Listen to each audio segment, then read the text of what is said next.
We'll show you how to descale the Nespresso Vertuo Lattissima coffee machine. Follow these simple steps to maintain performance and keep your coffee tasting its best. How to descaling. To descale your Nespresso Vertuo Lattissima, first eject any used capsule and lock the machine. Remove the water tank, connect the descaling pipe to the front steam connector, then add 2 units of descaling solution and fill the tank with water up to the descale mark. Place a container of at least 1 liter under the coffee outlet and milk unit, then press the cappuccino button to start the descaling cycle.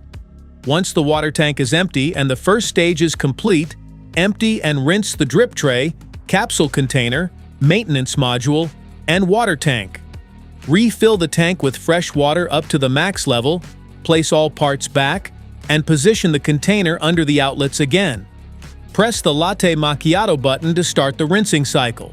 When the process is finished, disconnect and store the descaling pipe, empty the drip tray and capsule container, refill the water tank with fresh water, and the machine will be ready to use.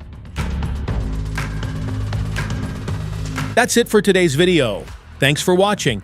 Don't forget to like, subscribe, and check the link below to grab your Vertuo Lattissima coffee machine. See you at the next one.